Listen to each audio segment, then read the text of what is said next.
The RPG Cave's mana is fueled by patrons at patreon.com/YouMeCapri, and we want to say thank you to everyone for all of their support, including our Capremium producers, Dallas Ford, Drew Agnew from the House of Mario podcast, Jace Baldridge from twitch.tv/Baca Ridge, Lee Navarro, the fearless leader of the Phoenix Overdrive Extra Life team, and Jonathan Brown over at youtube.com/GamingPurpleMonkey. Our platinum producers, Brian Scott, Robbie Miller, and Trucker Sloth. Our gold members, Argo, Brendan Myers, Dallas Robbins, Emily O'Kelly, Heather Boney, James Johnson, Joel Brooks, Jose Jimenez, Mac Time, Benji Kong, Marcus O'Neill, RJ Kern, Dano, Skinny Matt, and Xavier Reyes. Thank you all for all of your support. Now, on with the show.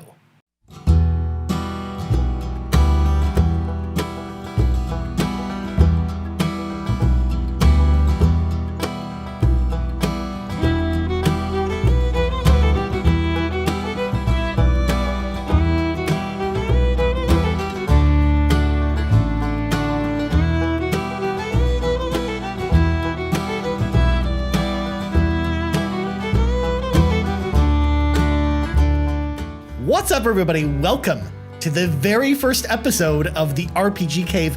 I'm one of your hosts, Ryan Turford, along with you on your journey. Of course, I'm your level 99 Archmage. I'm joined by my level 99 Ranger, Mr. Garret Bland, the blandest of explosion. Garret, how are you doing today?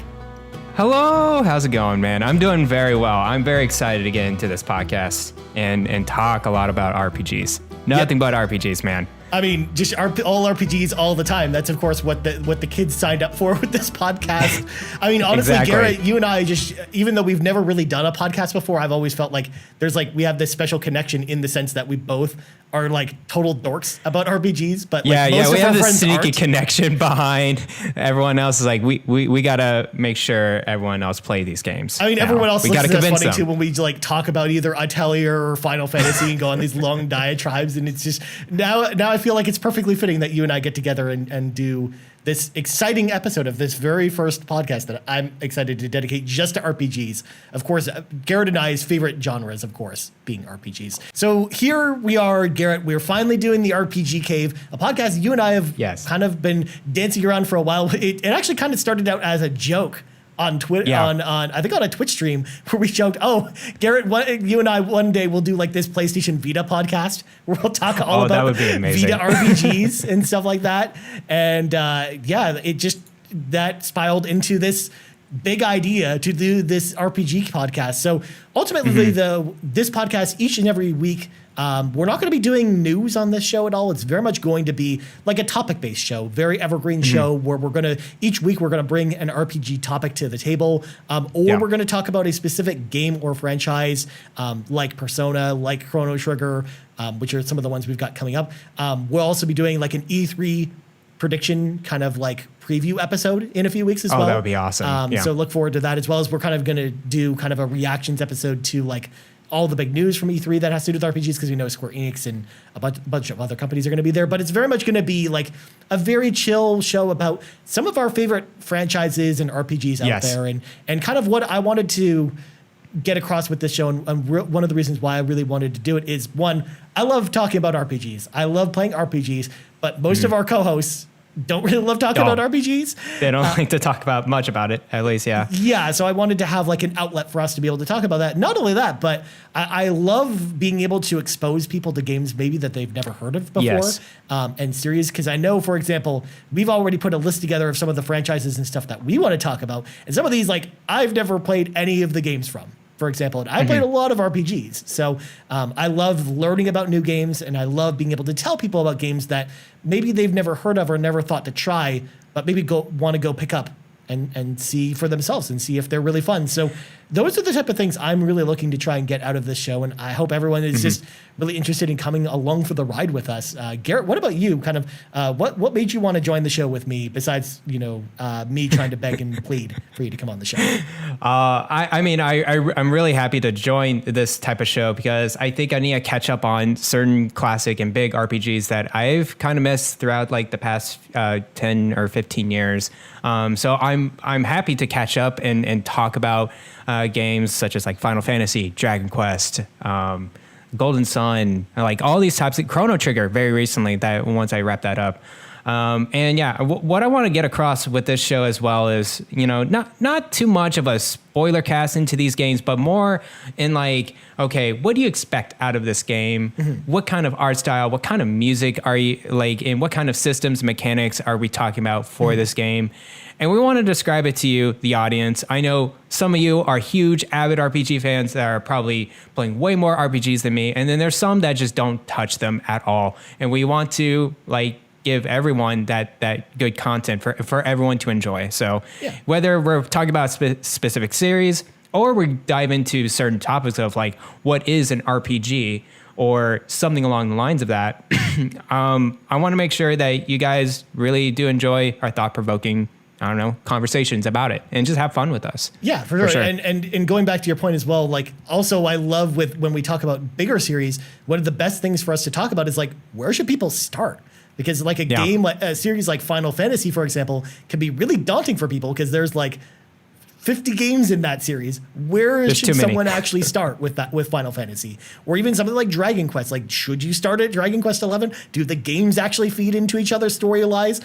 Do I need to catch up and play all these older games? Like I think that's important stuff to talk about too, in the context of a lot of series. And not only that, but I love talking about the history of games too. I mean, that's the part of the reason why I do like the Roundabout or the Crossroads on the Xbox Drive, because I love talking about kind of how some of these games came about. And I think that's going to be important too for us to talk about as well and kind of give context as well as to maybe why some of these games, for example, maybe were important when they came out, or maybe why some of them maybe flew under the radar when they came out and you may not have heard of them. So yeah, I think we're going to have a lot of fun with this. And again, I hope people enjoy the journey that we go on. Yeah, sounds good. So before we get into the show proper, because we got a lot to talk about on this week's show, we're going to clear the dungeon a little bit. See what I did there? This is our housekeeping segment, of course. We don't want to be boring and call it housekeeping. We're going to call it that.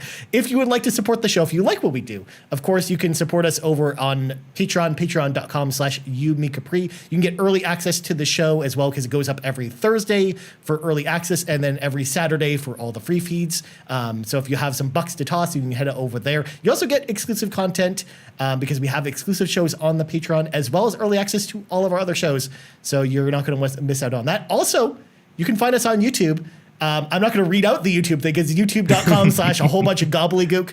Eventually, it'll be youtube.com/the RPG Cave when we get 100 subscribers. So if you want to watch the video version of the show, you can support us there for free. Just hit the old subscribe button. You'll see whenever we post a new video. Also, you can support us on your podcast feed of choice by either rating us, leaving us a 5-star review on Apple Podcasts. All that stuff goes a long way in kind of helping us out and helping us grow this very exciting prospect in this very exciting show that I think we're going to have for you. So I hope you want to stick around for this amazing journey that we're going to go on with Garret and myself. So Garret, you ready to party up? Ready to go through all of these? So many questions from the community. I'm ready to go through level 1, man. I'm ready to go through the first dungeon. Let's do it. Awesome. So, of course, we reached out to people on Discord for questions this week. Basically, for every episode, questions are not going to be a huge part of the episode. But this first episode, obviously, we wanted it to be kind of more of a Q&A and kind of getting to know me and Garret a little bit and kind of, how we got into RPGs and stuff like that, too. So we will put out questions, though, for each episode. So that'll either be on Twitter at the RPG Cave on Twitter, because Garret, we're on Twitter. I don't know if you knew that, but oh really? We'll be tweeting out a question link on Twitter where you can either leave us questions there, or if you join the Yumi and Capri Discord, we'll have a tab basically where you can ask us questions there. The link to join that, of course, is in the show notes, regardless of where you're watching, in case you want to join there. So we're going to start with Yarden on Discord. And this is going to kind of be our big topic for the show. In fact, funny enough, this was actually the topic that I pitched to Garret before we even started asking for questions. And we got a question that asked exactly what our topic is. First of all, just want to say congratulations to both you and the entire You, Me, and Capri family. There's only one episode 1. So let's start off the journey right. First RPG you ever played, first RPG that got you hooked on RPGs. So what I kind of wanted this main episode to be about is kind of like how we got into RPGs, because everyone's journey about how they get into RPGs is very different. Like I know, Garret, you and I have like very different stories It's as to how very we've different gotten to stories, RPGs. I think. So since Yeah. I've talked for a while, Garrett, I'm going to start with you. How did you get into RPGs? Because I think your story is pretty fascinating. Yeah, so with RPGs, now being one of my favorite genres now in video games, I think it starts off, and I think a lot of people start off this way, playing that little Game Boy Color or the regular old Game Boy. First RPG ever, it's like the drug way. Basically, it's Pokémon, the series. Mm-hmm. I think that game does a really good job of easing anyone into the series. It's a very popular series, of course. Mm-hmm. I love how first off, have my own character, have my own trainer. You can name it, and you capture all the Pokemon you want, and there's just so much freedom with those Pokemon moves going through that story. And that's honestly how I didn't really get hooked in RPGs. I got hooked into Pokemon. Okay. For sure. Yeah. And I was a dumb little kid, and I did not know there were other RPGs out there. I didn't know there was the Final Fantasies, the Dragon Quests, the Golden Suns, and that really sucks. And the Chrono Trigger's the one I'm playing right now. Yeah. So later in life, I would say around 2011, actually. So way later, actually. I guess you could say I'm a late bloomer for RPGs. Of course. One of the games that I got and I didn't know I was going to enjoy so much is Skyrim, the Elder Scrolls Skyrim. Initially, I played that game. I did not know what it was whatsoever. Went through a first hour of it. I'm like, I'm not really interested in this. And then probably 6 months later, I really got into maybe 5 or 6 hours in. I'm like, I am completely hooked into this game, into this genre. I love making my own character and making my own story with it. I love how in that game, there was so much freedom to do whatever. You can just go off in any direction and just go for it. And you'll have just such a good time, so many quests. I actually go back to it every now and then on my Xbox. It runs flawlessly now with the FPS boost. But yeah, I think those are the two pinnacle RPG games that really got me hooked in. And then the last one I want to say that hooked me into more JRPGs is Persona 4 Golden. Ooh, that's a good one. Yeah, so I got my Vita from actually a friend of mine. His parents gave him all the PlayStation Portable and PlayStation Vita, but he didn't really play the Vita, so he just gave it to me. And I'm like, cool, I'll take it. I'm getting into these games, and I heard Persona 4 Golden was really, really good. And so I grabbed that early, around 2014, and I remember just spending endlessly in that game. I think the best part about it was the characters, the development there. It was kind of a different RPG in a sense of it's more linear.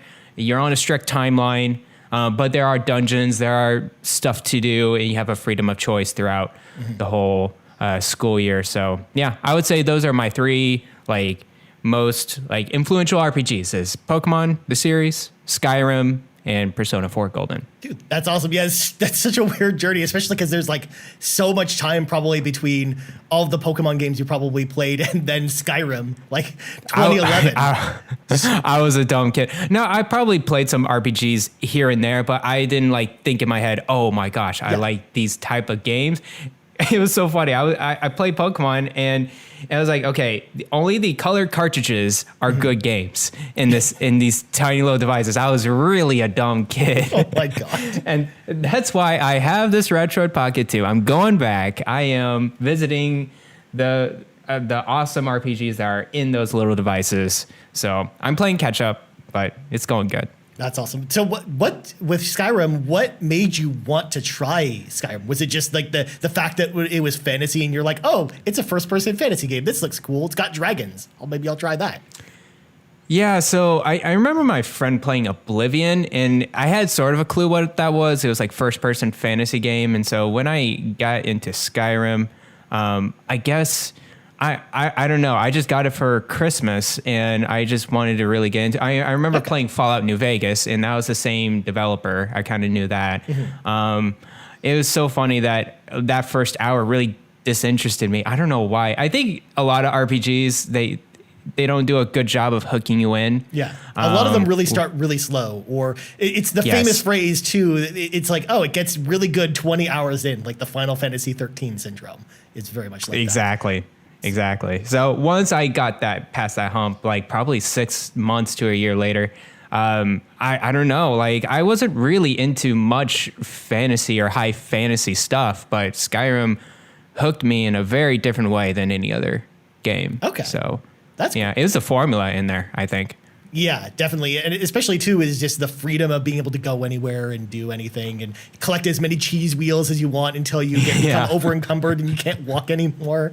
Yeah, like I played so much of Skyrim, almost as much as Oblivion, because with Elder Scrolls specifically, I never really got into Morrowind for the reason you kind of talked about on the original Xbox, because it starts off so slowly that it was really hard for me to get into that game. So when the 360 came out, one of the first games I got for it was Oblivion, and played it for 300 hours. I think my save said by the time I was done. I pretty much did everything you could do in that game. I got all the achievement points, loved it to death. And then when Skyrim came out, I was so excited for it. And I know that a lot of people love that game, whereas for me, it's just Skyrim, I liked it, but I don't know what it was about it, but it just didn't have the same special sauce for me personally as Oblivion. Sometimes that happens, man. It's a little bit more user-friendly to get into, because like Oblivion had a lot more complicated systems and stuff, and it was definitely, I think, harder for people that are newer to RPGs to kind of get into that game. So it makes so much sense that maybe your big gateway might be like something like Skyrim. Which is just cool to hear. And I know Pokemon too, that's a story that I hear from so many other people that, that's kind of like baby's first RPG. I'm using quotations, of course, to say that, because it obviously has a lot of layered RPG mechanics, but, it's the type of game that's so user-friendly and so easy to get into that even, regardless of your age group, that's the type of game you can really get into as well. So that doesn't really surprise me as well. So it's cool to hear it's such a different story than mine, because I'm going to get into mine now, and I was actually a dumb kid as you, so don't feel bad for being a dumb kid, Garrett. Trust me, if someone's a dumb kid, it was Ryan Turford growing up. When it came I think we were all dumb kids. Let's just throw it out there. Like we kind of like regret some things, like missing a lot of games. Yeah, for sure. Now, in my defense, though, and this kind of goes along with my story, back in the 80s and 90s, we didn't have the internet or anything like that to tell us, Oh, really? I know, shocking, right? So we didn't really have, specific like websites or magazines kind of telling us about different genres. So a lot of people didn't really know what RPGs were back then. So I'm going to take you on a little trip back to 1988, the summer of 1988. Oh, goodness. I was 6 years old then. And I was going to a video rental store here in London, Ontario with my older brother, Kyle.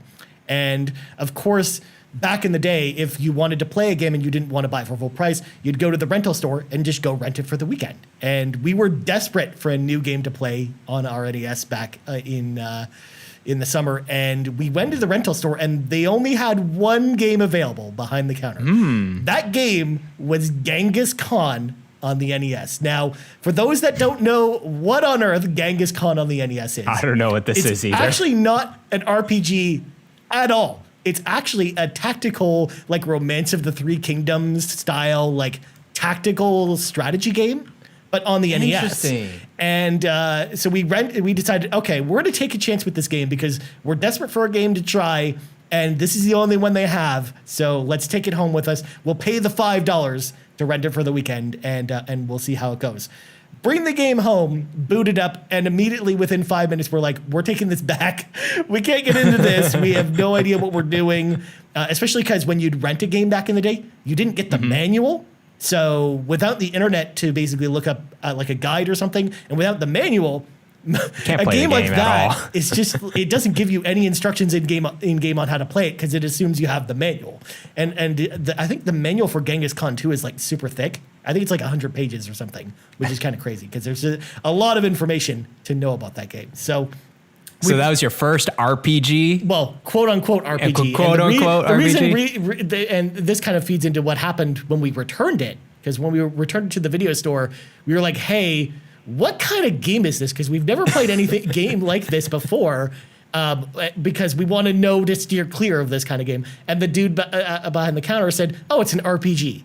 So we assumed it was an RPG and that all RPGs played like Genghis Khan on the NES. So we decided, okay, every game that we ask for from now on, as you have to make sure it doesn't say it's an RPG on the back of the box, because we don't want it, because we don't want another Genghis Khan.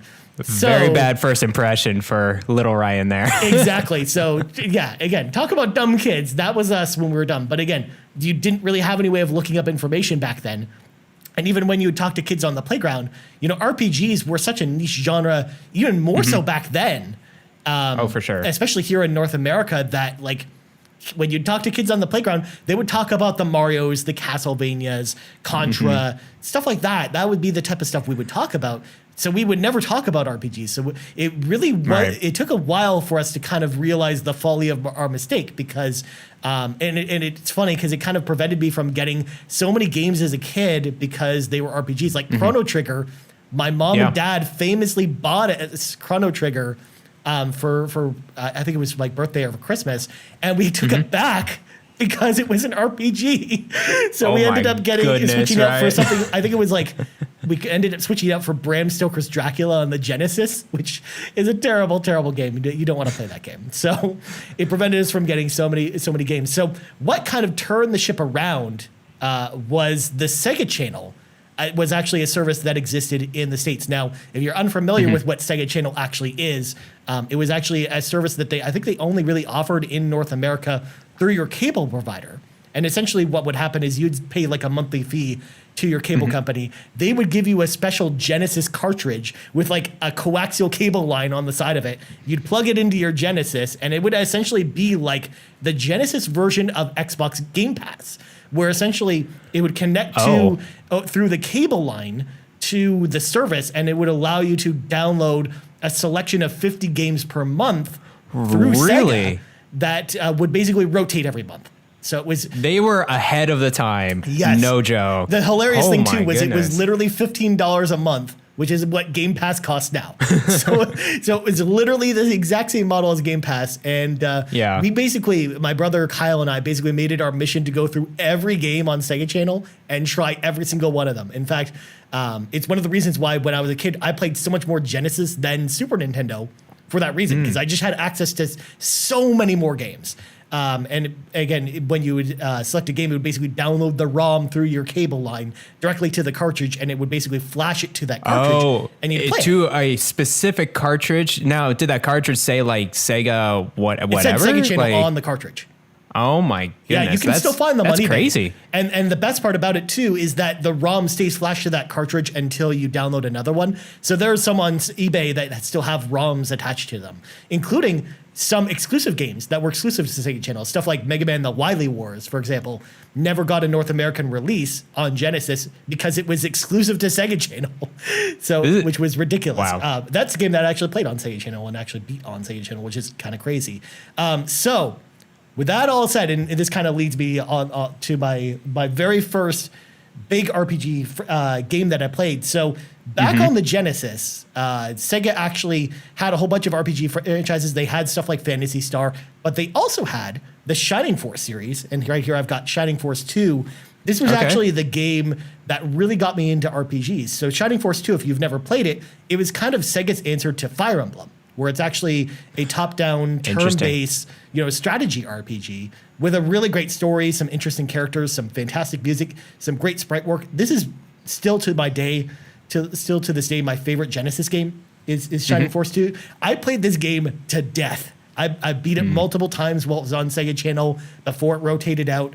And it got to the point, too, where just years later, I added it to my collection because I've got the box copy with the manual and everything. So Shining Force 2 was kind of my big gateway into RPGs. And then beyond that, what really solidified me with RPGs was another game, because back in the day, I also had a Sega CD, because I was one of those kids, one of those rich kids that had a Sega CD-X, which was actually the Sega CD and Genesis in one console.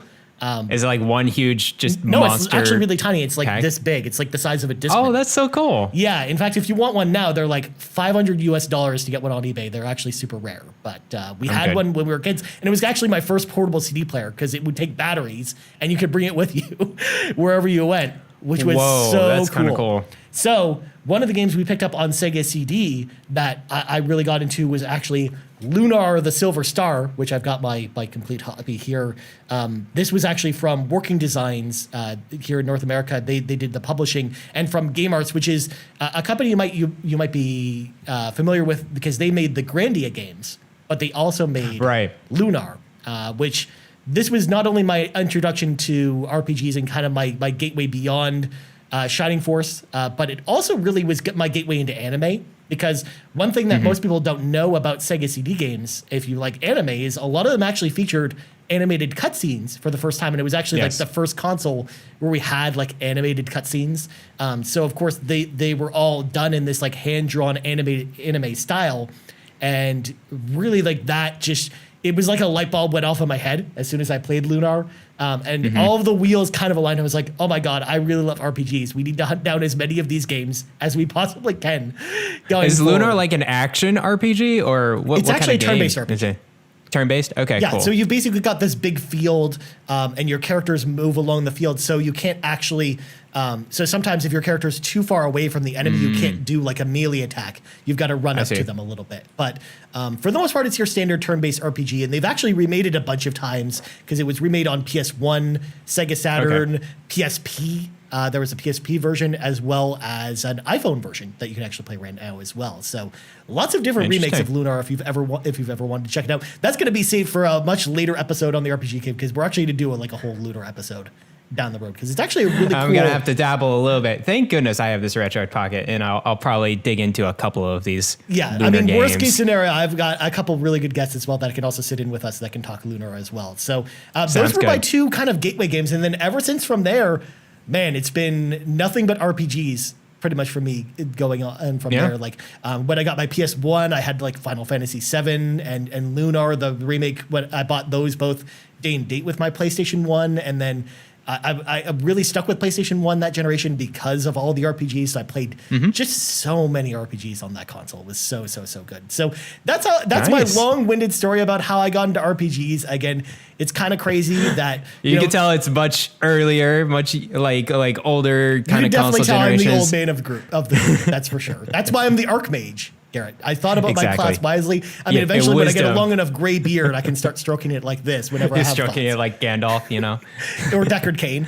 Or Deckard Cain. So good. So to answer your question, Jordan, that's how we got into RPGs. Of course, 25 minutes into the show, we should probably move on to some of these other questions. But just two very, very different journeys as to how we got into RPGs. And again, it's just, I'm so happy though that I discovered those games because honestly, I would have probably just skipped over just generations and generations of RPGs and maybe eventually found them, but maybe I would have had the mindset forever that, RPGs suck. I never want to play them. Even though, funny enough, the very first RPG I played was actually before Genghis Khan because my cousin Andrew owned a copy of Final Fantasy on the NES. And when I played that, I had no idea it was an RPG. It was just a top-down game with a story. So I was like, with a story and a character, fine, so yeah, it's funny. So we're gonna move on. We're gonna move on to Halfthumbedgamer's question, and he asks, "What are your thoughts on Final Fantasy VII Remake? What do you think they are doing for the second part? When do you think this is coming?" So, Garrett, I don't think you've played Final Fantasy VII Remake, have you? I can't remember. No, I haven't, but I'll answer this pretty quickly on my just speculation of it. I really enjoyed what I've seen in the gameplay, and their impressions are amazing with Final Fantasy VII Remake, so that's great. I would love to play Final Fantasy VII Classic first before I get into it. You absolutely should, by the way. Yeah, that's what I hear from a lot of people. I am definitely gonna grab Intergrade and play like the remastered whatever version on PS5. So when I get there during the summer, that's definitely what I'll play. And when do you think the second part's coming? It's gonna be soon. I think it's gonna be as close as next year, possibly, because they're working on it and they got the ground rolling. They got the character models. All they need to do is carry the story over, new settings. It could be easily next year.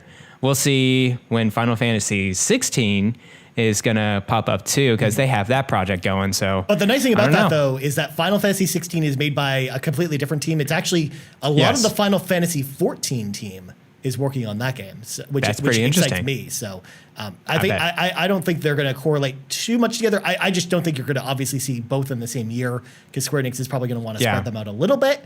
Definitely. But yeah, to your point, I think with the second part, I think that's probably a 2023 game.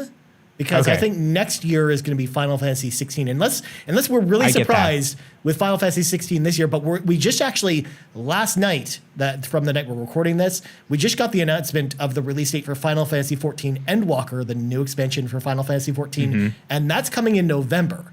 So they're not going to want to release that N16 around the same time. So that's why I think 16's next year, and then Final Fantasy 7 Part 2 is going to be 2023. I think that's probably that makes sense.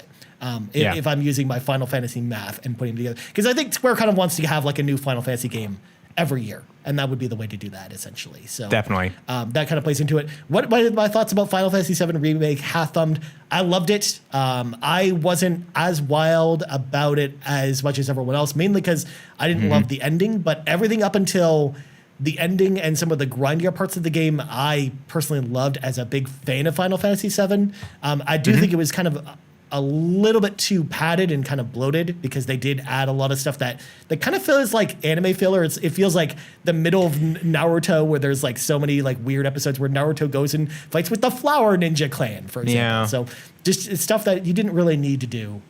So that's kind of how I felt about some of the parts of Final Fantasy 7. JRPGs do that, yeah. Yeah, and I wish that they cut down on some of that maybe for Part 2. But what I'm really interested about with Part 2 is now that they're done all the Midgar segments from Part 1, basically where that story goes from there in the original game is that it's an open world game essentially from there.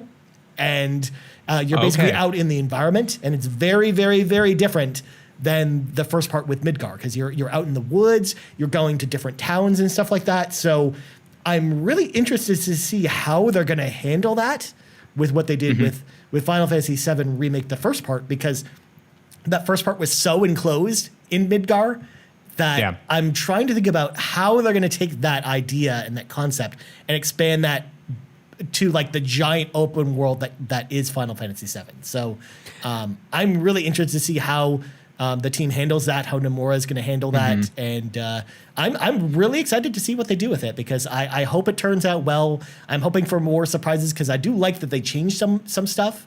And we'll go from there. But again, we'll talk about that more probably after Garrett actually plays Final Fantasy VII because I think we'll actually be able to have. I'm sorry, I have so many gaps in my RPGs. Don't be sorry. I know you're actually much farther behind, especially on Final Fantasy, because I don't think you've really played Final Fantasy at all. So I've dabbled in some. I've actually played a good chunk of Final Fantasy VII on my Switch. I just need to go back to it. I played a good chunk of Final Fantasy IV as well, classic on my Vita. So it's just I haven't finished one yet.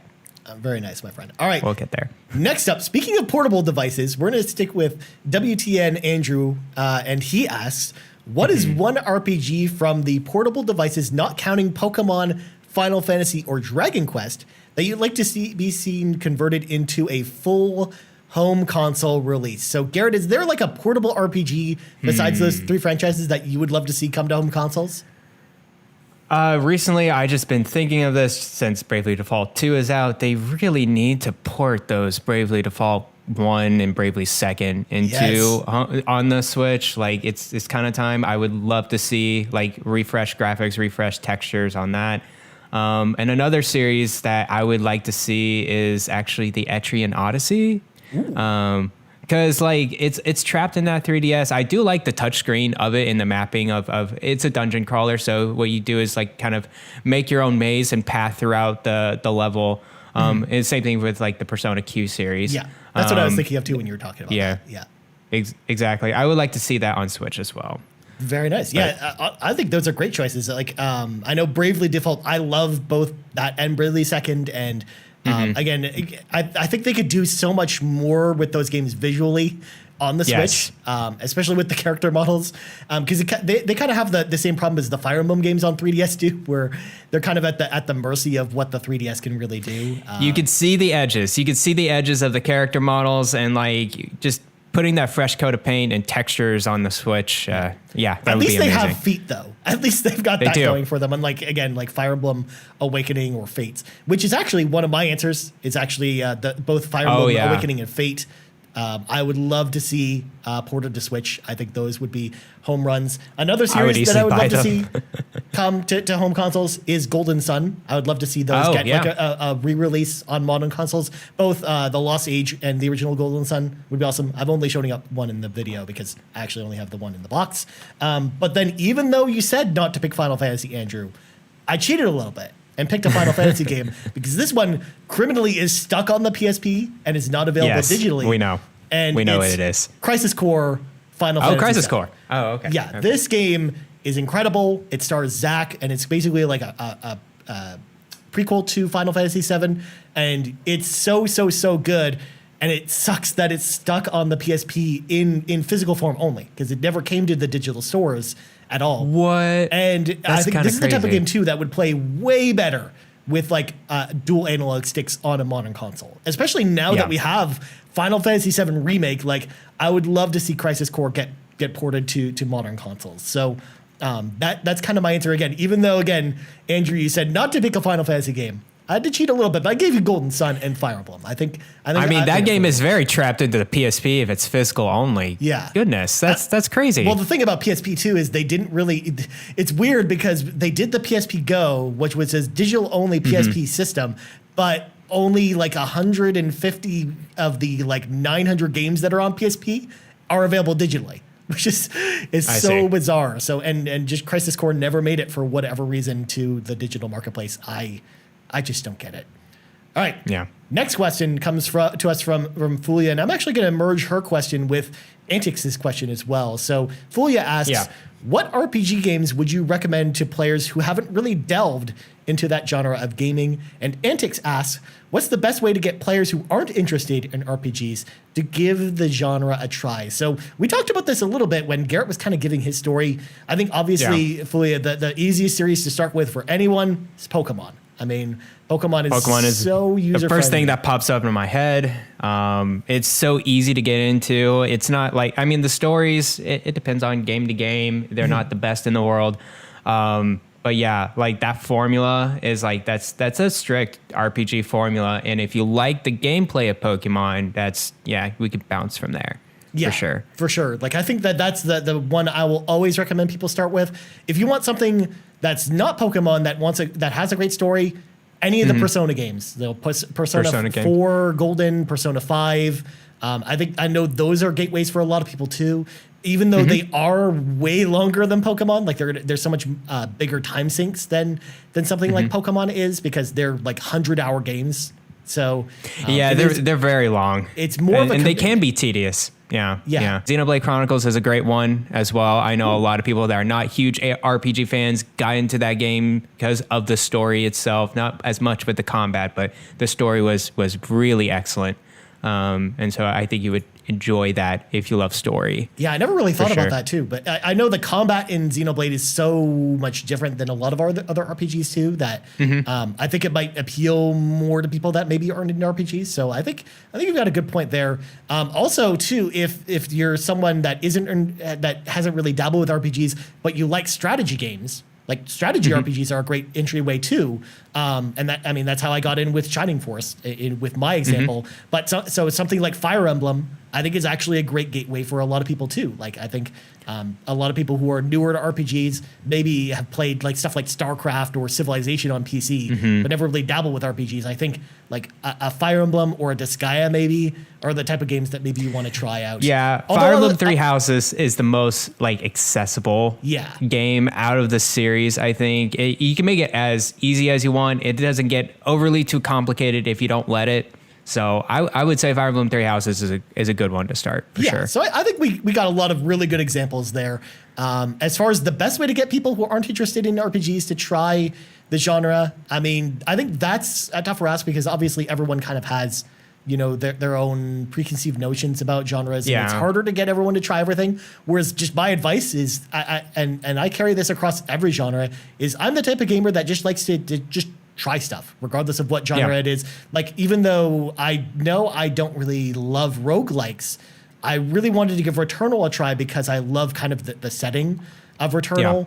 And I found a game that I really loved because of it. And I think the best way to maybe get someone into RPGs who isn't one is maybe recommend a game to them that is that's an RPG and maybe in like a genre they really like, because we have RPGs now that are in all kinds of genres, like fantasy, sci-fi. We've got horror RPGs. So I think like maybe have the person in mind and kind of think about kind of what genres of maybe movies they like and kind of recommend an RPG to them that way. Or if you're listening now and you're someone who hasn't really gotten into RPGs, maybe take the same approach where you're like, maybe you really like Star Wars. So maybe you want to try out a game like, Final Fantasy VII or something like that. Like maybe that's the best place to start.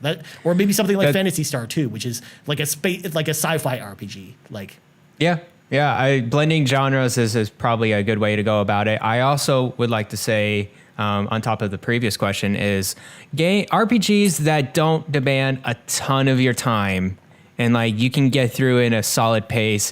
There are some great RPGs that are in the 15 to 20 hour, in even less range. One game that really inspired me actually was Child of Light. Child of Light is a smaller game by Ubisoft, by the UbiArt division that's no longer there. It does an excellent job of blending an RPG, a 2D RPG, with just a childhood storybook. And it does a really good job with the characters and the kind of the story and the family kind of traditions in there. So just look into indie RPGs or smaller RPGs that doesn't take too much of your time and doesn't dive really deep into the systems yet and see if you like it. Yeah, it's much less of a long-term investment than something like Persona. Like maybe even a game like Cosmic Star Heroine from Zeboid Studios, or a game like Undertale. Those games you can finish in like 10 hours. So I think they're actually really good at gateways as well. All right, next up, Marcus O'Neill 79 asks, which RPG from the PS1 generation or earlier would you like to see get a full remake similar to Final Fantasy VII Remake? Or I'm going to throw in there as well, Trials of Mana, which also got a full remake last year as well. Garrett, are there any particular RPGs from the PS1 generation or earlier that you think maybe need like a full remake? I actually didn't look at this question earlier. I'm going to have to think about this a bit more. I got a couple examples. I have not. Okay, go for it. So I actually have two games here because I came prepared for this. You're ready. First up, Parasite Eve from Square Enix. Okay. This is one of my favorite games from Square Enix on the PlayStation 1. It's a survival horror RPG. It's turn-based. So again, it's similar to Final Fantasy, but it's got a lot of different mechanics and motifs that from like something like Resident Evil. So it's almost like a Resident Evil turn-based RPG, which are two franchises that I love kind of smashed together. And we haven't really seen anything from Parasite Eve since the PSP, because they released the third birthday, which kind of wrapped up the story of the three games on the PSP. But we haven't seen anything from Parasite Eve since. This is a dormant IP that I think Square Enix could do something really special with, especially after playing Resident Evil 2 Remake. Like the first thing I thought about right away was Parasite Eve. So Parasite Eve is one game I would love to see them do like a full remake of. I think it would do great with the full remake. And the other one that I had in mind, also a PlayStation 1 game. This is a game that you'll probably eventually play once you finish Chrono Trigger, Garrett. Chrono Cross. So this was the sequel to, or I should say spiritual sequel in a lot of ways, to Chrono Trigger. It ties into the original Chrono Trigger in some really interesting ways, but kind of tries to tell its own story. I actually really love Chrono Cross on the PlayStation 1, but the visuals haven't aged super well. So I think that it could really benefit from the full remake treatment, because I think it's got a great story. It's got some fantastic music.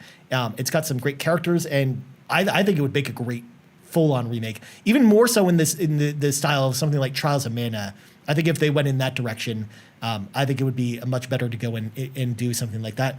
As far as going before PlayStation 1, I think that's where it gets harder, because I do think that games on the NES or the SNES or even the Genesis, I will argue, hold up way better over time. They do. Than PlayStation 1 games. And I personally don't think many of them need remakes. Like, even we've heard talks of maybe them doing like a Chrono Trigger remake. I don't really think Chrono Trigger really needs a remake. Like, that game is it doesn't need it. So beautiful to play now. Like, there's no real reason to remake that game. Like there are so many better candidates for it. Again, anything on PlayStation 1 or even PlayStation 2, I think is more deserving. But now that you've had time to think about it, Garrett, what do you think about this? I mean, I definitely agree with you because the pixel art definitely holds up, and now we're making games still in the pixel art space, so it definitely holds up there. I'm gonna still say, because I'm playing Chrono Trigger right now, I know we don't need a remake of a Chrono Trigger, but I would just like to see what they can do in a 3D model fashion and like redo the music and redo the story. I just want to see their spin, their take, what they've done like Final Fantasy VII Remake, try to do it with Chrono Trigger in a little bit and see what can you do with it. I don't want to say that it should uphold to the classic game at all or be as good as that, but I just want to see, the refresh of like just present times. What can they do with a 3D modeled? I mean, it would certainly Chrono be Trigger. Interesting, like what they would do with it. I would be curious to see. Although that's the type again too that maybe I would be more on board with a remake of Chrono Trigger if it was in the style of like Octopath Traveler, like if they did that in like that engine. And then kind of remade the music like you talked about. Like I think that would be an amazing remake of Chrono Trigger. Octopath Traveler has amazing art style. Oh my goodness! Or like Project Triangle Strategy. Like that. I think you could take like if you're going to remake a Super Nintendo game, I think that's the best way, better approach. I see. At least for non-action RPGs, it'd be different. It's different, I think, with stuff like Tales of Fantasia on Super Nintendo because that's like an action RPG. On that console, and I think that would translate much better to a modern day game, in the same way as like Trials of Mana did, which I think was a fantastic remake. So, another set of games that they're a little bit late. Well, it could be on. No, it's a little bit later. In the GameCube is the Fire Emblem Radiant Dawn. Like I tried to play some of that a few years ago, and the textures don't hold up. Of course, 3D models don't really hold up as much as 2D. I would love to see a full, fresh remake of those games, and I keep saying it. But I don't know if they'll do it. I mean, the story in that game is fantastic too. So I think that it would make a great remake. So those are the games we'd love to see, Marcus. Next up, the most famous of all the famouses, Seamus asks, what is the most annoying mechanic / plot point that happens in a lot of RPGs? So for me, famous Seamus, I would say the most annoying mechanic for me is just grinding. I hate grinding in RPGs or RPGs that also don't allow experience points to carry across all your other inactive party members. That one's rough, especially in the Persona series. That one, I'm so glad that they've gotten better about that over time with Persona or even just old school Final Fantasy games or like other RPGs. It's so rough to have like. It would be so nice to have like some of your party members that are better for a specific situation leveled up with you. But no, you got to go back to and basically run around in a circle and just grind for hours to get XP up for them. So those are the most annoying mechanics for me personally. As far as plot points, I think just having every single game be kind of like you're the chosen one and you got to save the world. I love kind of RPGs that deviate from that mentality a little bit. I don't think it's necessarily annoying, but it's just leads to more boringness, I guess, in the story. So those are kind of my thoughts on that. What about you, Garrett? What do you think about this?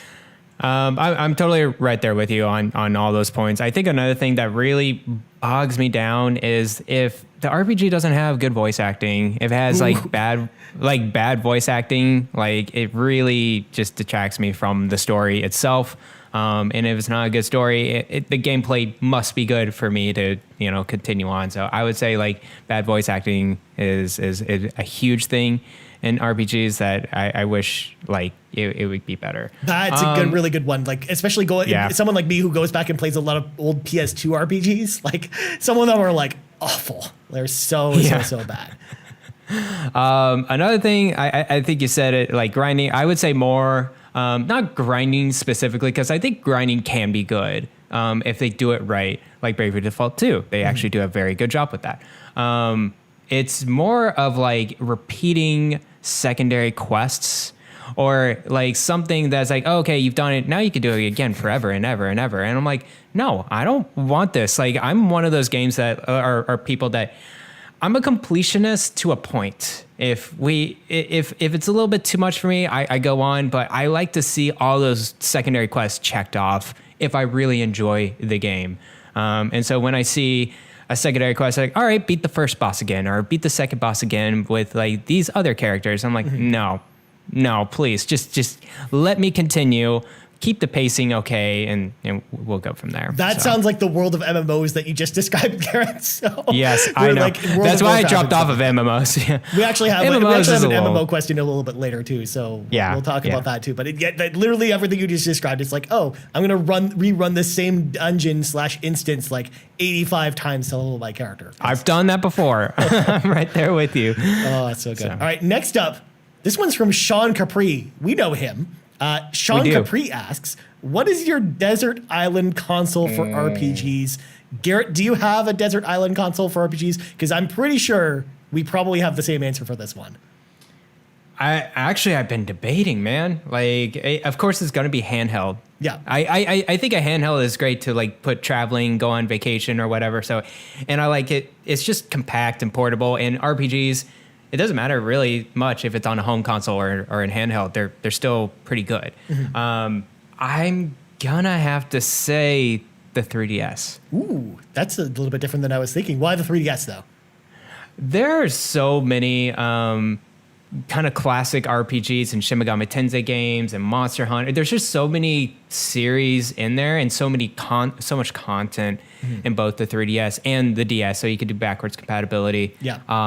I could probably spend hundreds, if not thousands of hours into the 3DS compared to, I mean, the Vita is good. There's a lot of variety. I think that's what Vita does a really good job with is the variety of RPGs compared to 3DS. But I think the 3DS has the content pretty deep. It's got the quantity down. That's for sure. Yes, because there are so many games on 3DS. Whereas the problem with Vita is just most of the really great games we didn't really get in North America or don't have English translations. So I think there's like a larger pool of Vita games we could probably pull from, but we can't really play them here because we don't understand Japanese.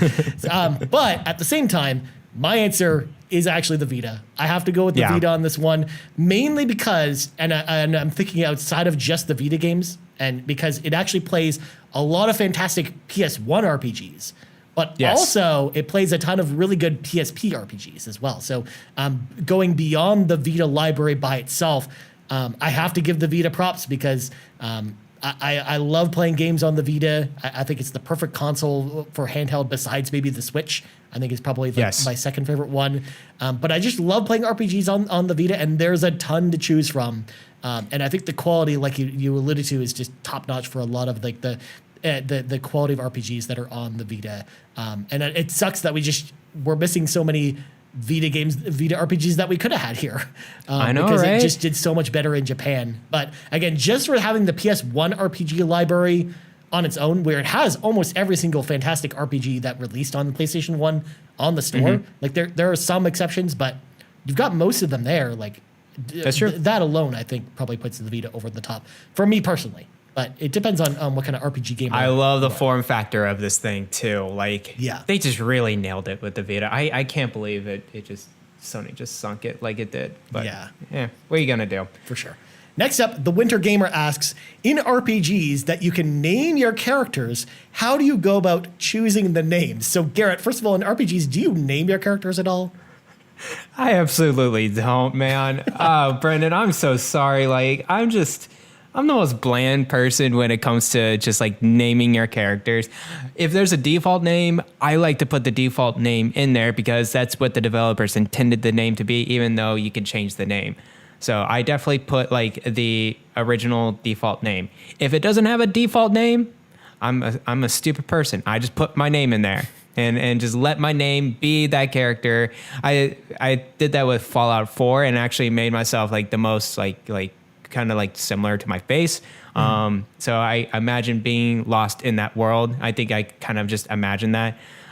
With pets and everything, I think of like my previous pets that I've had and their names and put it in there as just a remembrance. If there's like a ship I'm naming, I think of like friends or family and just name that. I'm the most like the least creative when it comes to naming You things. say this, Garrett, but you haven't even heard me speak yet, because I think I'm actually blander than you by listening to it, because I also don't name my characters in RPGs at all. Now, I will say with a caveat, back in the day when I was a kid and a teenager, I used to name my characters after myself. But nowadays, if I play an RPG, if I go back and play RPGs, I don't name the characters ever. If it forces you to put a name in, I usually use, if there's a random name generator, I will use the random name generator and do that. If not, I will go to Google and Google random name generator and then randomly generate a name from Google. And that's how I will come up with the name. So trust me, if anyone is the bland explosion here, Garrett, it's me, because I don't like to name my characters. It's just, I kind of like when games kind of have like the central vision of who the main character is, and not, because I'm not really trying to put my face on the character. Even when I play a game that's like an MMO with a character creator, I actually usually play as a female. So obviously I'm not playing a character that looks like me. So I'm playing a very different character than myself to kind of like be more immersed in the experience, because I'm playing a role and playing a different character. Like I'm not trying to play as myself. So that's kind of how I look at it and how I approach naming in games. And all MMOs, luckily, all have random name generators built in, so I never have to worry about this. All right. Nice. Next up, King KO007 asks, at what point does an RPG become too bloated with mechanics to enjoy? So a game like Final Fantasy VII Remake is probably my prime example of this, where the mechanics of, and this kind of goes to what I talked about a little bit with grinding before, like grinding side quests in Final Fantasy VII, for example, just really felt super bloated towards the end of the experience, where I really just wanted the story to just keep going.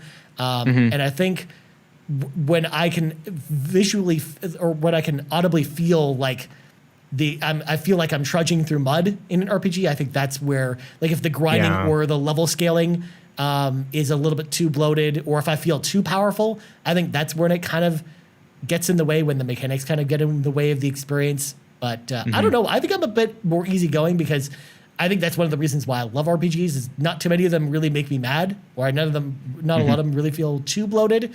I think a lot of it also has to do with when the story feels more bloated, but that's not what the question's asking. It's more talking about the mechanics.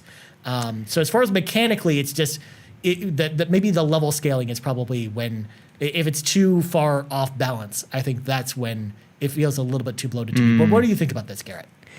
I think everyone has their threshold of what's too bloated in an RPG versus anyone else.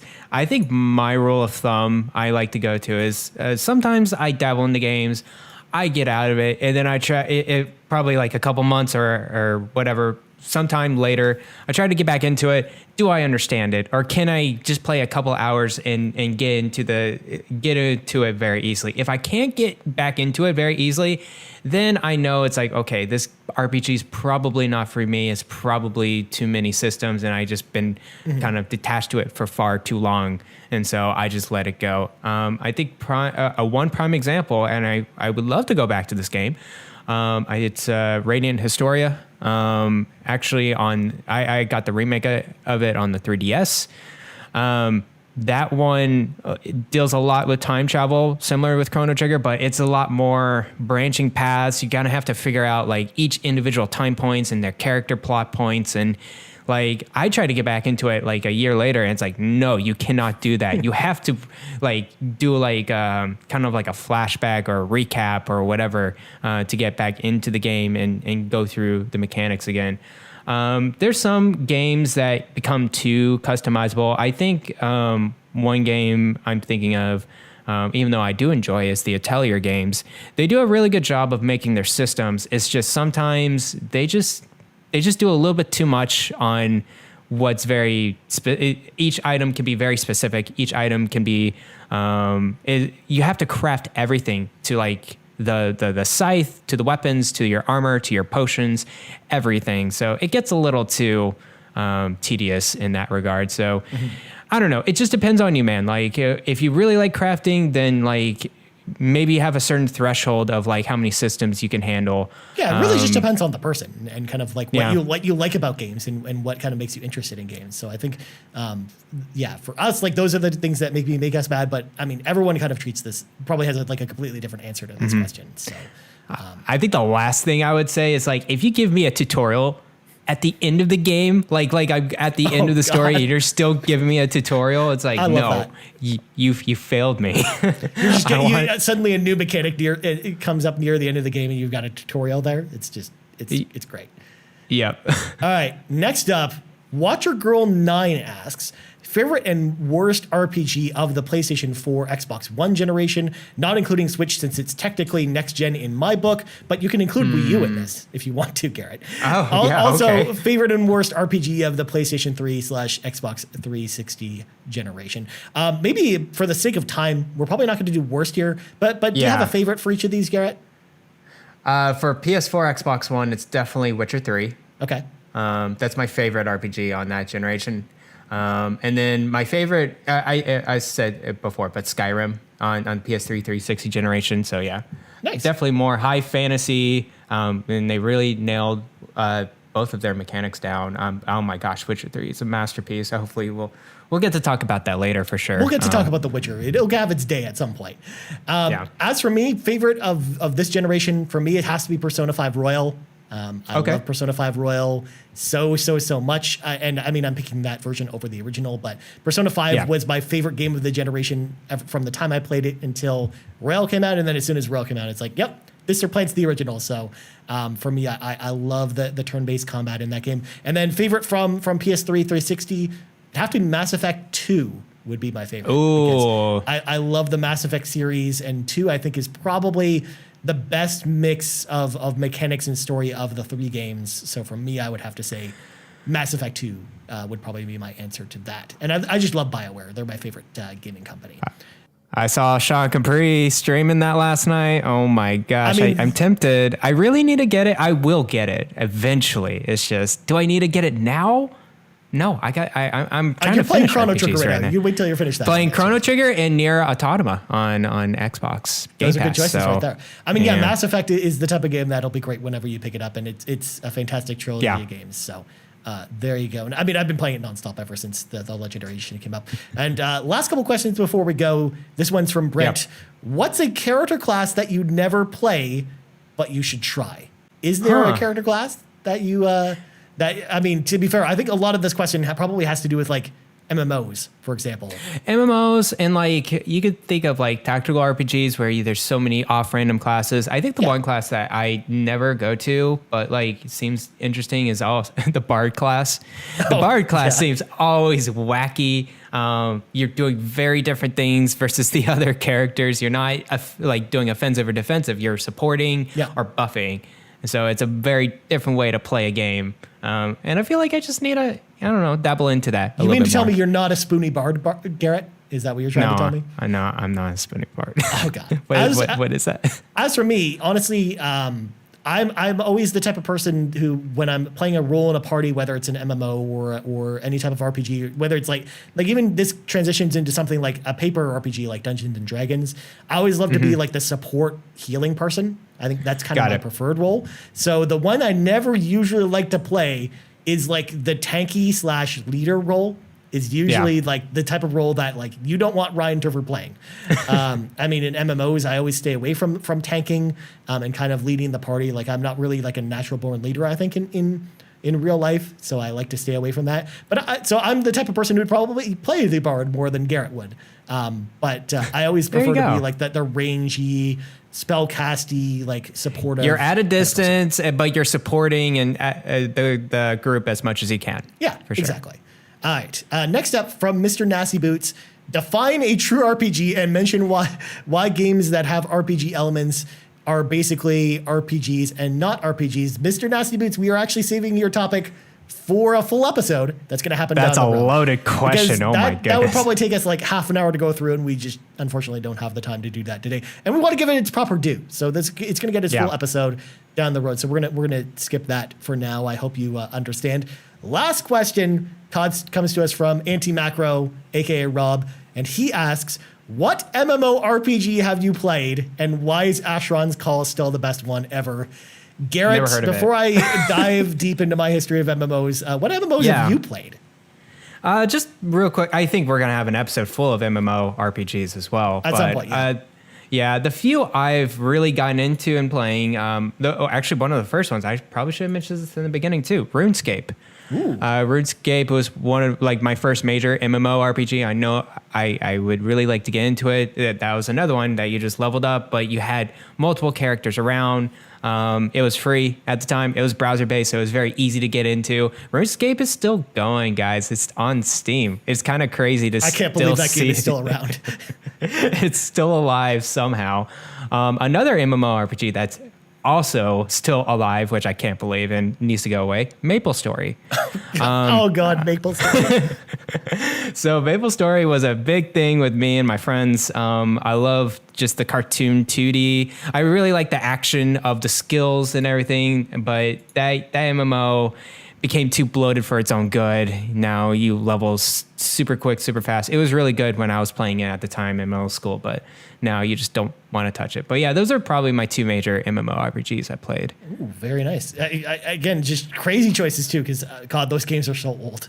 And they're old, but they were free, which was great. That's true. That does certainly help. As for me, Rod, I've played a ton of MMOs. MMOs are kind of one of my specialties, I think, when I think about me as a gamer, because I've played a ton of them, whether it's Guild Wars or Final Fantasy XI or Elder Scrolls Online or the Lord of the Rings Online or Warhammer Online. I played so many MMOs, and I love MMOs. I mean, I still play them to this day. Final Fantasy XIV, again, has like sunk a ton of time into it. And then World of Warcraft. My playtime for World of Warcraft is over a year of my life in that game. So yeah. I played World of Warcraft a ton. So again, we're going to save that for another time, because again, we're going to have like a full episode on MMOs a little bit later, but that's the end of the show. Before we go, Garrett, plugs go. You can find me on Twitter at Bland Explosion, and then you can find me on Twitch whenever I stream eventually at twitch.tv/Bland Explosion. And I also co-host at PSVG, the Nintendo Shack with Rebecca and Donnie, and I try to fill in that JRPG/RPG void in the Switch. That's actually blowing up pretty well this year. Someone's got to be that voice on that podcast, Garrett. Rebecca plays RPGs, but she plays older RPGs, and Garrett and then Donnie, he doesn't play RPGs. Let's be real. Except for Fire Emblem. That still counts. My God. As for me, you can find me on Twitter at Ryan Turford. You can also find me on Twitch at twitch.tv/Ryan Turford, on YouTube at youtube.com/Ryan Turford. You also find this show on YouTube. Just search for The RPG Cave, because we don't have a custom URL yet. You also find us on Twitter at The RPG Cave, as well as podcast services around the globe. For Garrett Bland, I'm Ryan Turford. This has been episode 1 of The RPG Cave, and we out. Bye.